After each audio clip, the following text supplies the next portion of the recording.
gave my college fund to my druggie brother. 5 years later, they begged for help, but I had the perfect revenge. My name is Sarah, and 5 years ago, I thought I knew what betrayal felt like. Turns out, I had no idea. My entire life, I was the good daughter. Perfect grades, no trouble with the law, helped around the house, looked after my younger brother Jake. My parents always said they were proud of me, that I was their hope and anchor. Jake? Well, Jake was the difficult child. First it was small pranks, then skipping school, then questionable friends. By 17, he was already experimenting with drugs. I remember the day my parents ceremoniously opened my college fund account. I was 14, and Dad said, "Sarah, we're saving for your future. You'll be the first in our family to get a college degree." Every month, money went in. Not huge amounts, but consistently. By graduation, there was enough to cover 2 years at a decent university. I chose psychology. I wanted to help people, maybe even people like my brother. I applied, passed all interviews, got accepted with a partial scholarship. Everything seemed to align perfectly. All I had to do was withdraw the money for living expenses and study materials. "Sarah, we need to talk," Mom said that August evening. Dad sat beside her, avoiding my gaze. "It's about your fund." My heart sank. Their faces told me the news would be bad. "Jake got into trouble," Mom continued. "Serious trouble. He owes people.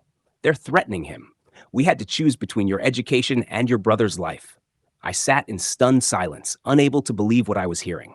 "We took the money from your account," Dad said quietly. "Every penny. Sarah, please understand, we had no choice. If we didn't pay, they would have." "You stole from me," I whispered. "You stole my future." "We saved your brother's life." Mom's voice cracked. "We'll find another way. You can take a gap year, work, reapply next year." "With what money?" I stood up, trembling. "You gave away everything I worked for." "Jake is family," Dad said firmly. "Family helps family." "And what am I?" I asked. "Your ATM?" That night, I called my acceptance officer. The deadline for deferment had passed. My spot was gone. The scholarship, too. I had lost everything because my parents chose their drug-addicted son over their responsible daughter. I moved out the next week. Found a tiny studio apartment. Got a job at a local diner. My parents called constantly at first, trying to explain and make me understand. I stopped answering. Jake never even called to apologize. The first year was brutal. I worked double shifts, saved every penny, and studied online courses in my spare time. I had a plan.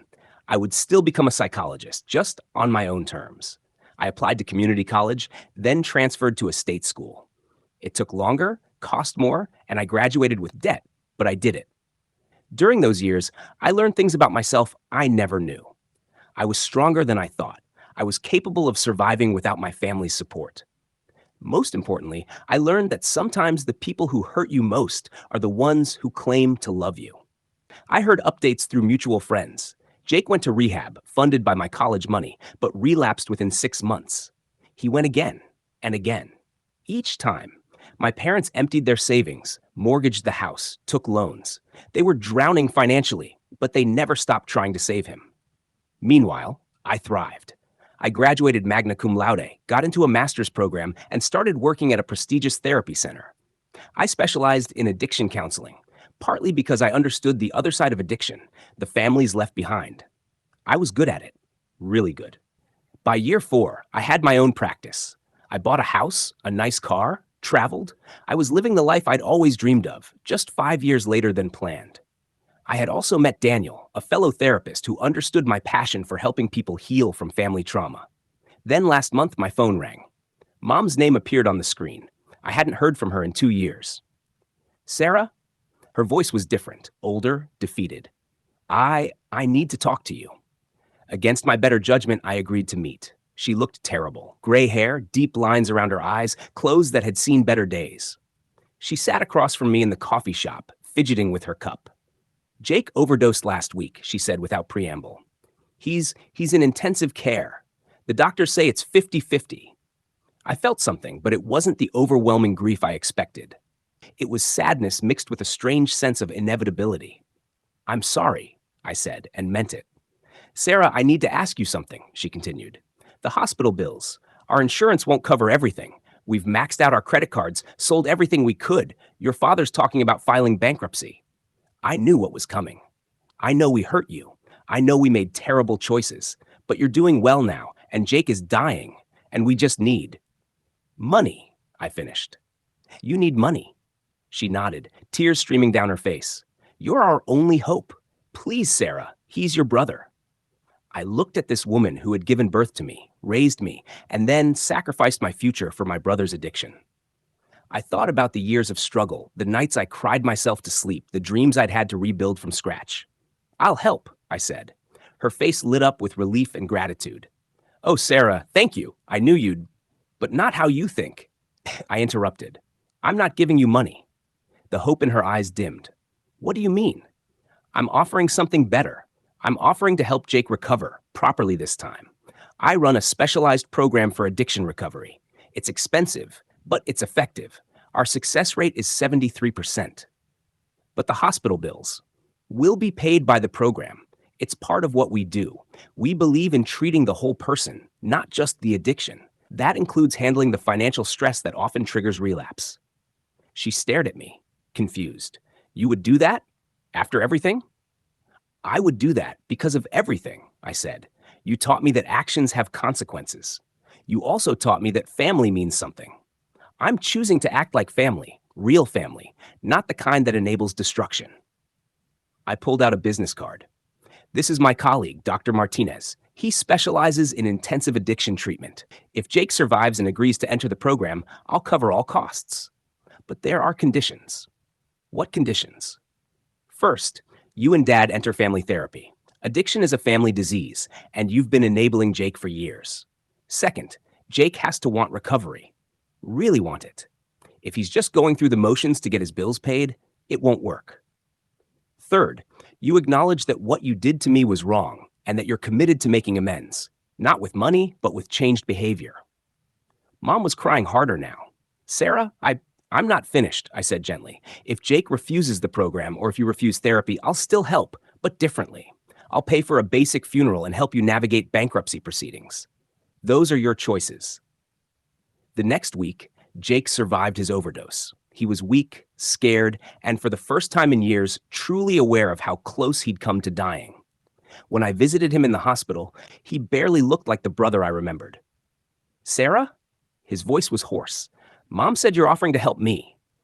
I'm offering to help you help yourself, I corrected. But it's your choice. You can keep living the way you've been living, or you can choose recovery, real recovery. He was quiet for a long time. I'm tired, he finally said. I'm so tired of this life. Then let's change it. Jake entered the program 3 weeks later. It was a year-long commitment, 6 months residential, 6 months outpatient. My parents started therapy. I started individual sessions too, working through years of resentment and abandonment. The program was intense. Jake went through withdrawal, therapy sessions, group work, job training. There were setbacks, moments when he wanted to quit, times when my parents slipped back into enabling behaviors. But slowly, something shifted. 6 months in, Jake looked like himself again. He'd gained weight, his eyes were clear, and he was working part-time at the facility while continuing his treatment. I want to apologize, he said during one of our supervised visits, for everything, for the money, for the choices I made, for the pain I caused. I know saying sorry doesn't fix it, but I need you to know that I see it now. I see what I did to our family. I looked at this man who was my brother but felt like a stranger. Thank you for saying that. I don't expect forgiveness, he continued. I just want to be better. I want to be someone you could be proud to call your brother again. My parents' transformation was slower but equally profound. In therapy, they confronted their own issues, codependency, enabling behaviors, the way they'd consistently chosen crisis over stability. They learned to set boundaries, to say no, to let Jake face consequences. We were so afraid of losing him. Dad explained during one of our family sessions, we never realized we were losing you too. A year later, Jake graduated from the program. He got a job at a construction company, found a small apartment, and started dating a woman he'd met in group therapy. He was rebuilding his life piece by piece. My parents had learned to treat both their children equally. They stopped the financial bailouts, stopped making excuses, and started holding everyone accountable. They were still struggling financially, but they were managing their money responsibly for the first time in years. As for me, I realized that my perfect revenge had become something unexpected, healing, not just for Jake, but for all of us. I had taken the pain they'd caused me and transformed it into something constructive. I had used my success not to punish them, but to help them become better versions of themselves. The money they'd stolen from me? It was gone forever, but what I'd gained was infinitely more valuable. I had learned that real strength isn't about getting even, it's about getting better. I had discovered that the best revenge against people who hurt you is to become so successful and healthy that you can afford to help them heal too. Jake and I still don't have the relationship we had as children. Too much has happened for that. But we have something new, a relationship built on honesty, respect, and genuine care for each other's well-being. My parents and I are rebuilding too, slowly and carefully. Last month, Jake celebrated 2 years clean. He sent me a text. "Thank you for saving my life by not just giving me money. You gave me something better, a reason to save myself." I saved that message. Sometimes the best revenge is no revenge at all. Sometimes it's choosing to break the cycle instead of continuing it. Sometimes it's proving that you're bigger than the hurt someone caused you. My college fund is gone, but I got something better. The knowledge that I could survive anything, overcome anything, and still choose compassion over cruelty. That's worth more than any amount of money. And you know what? I'm proud of who I became. Not despite what my parents did to me, but because of how I chose to respond to it. That's the real victory.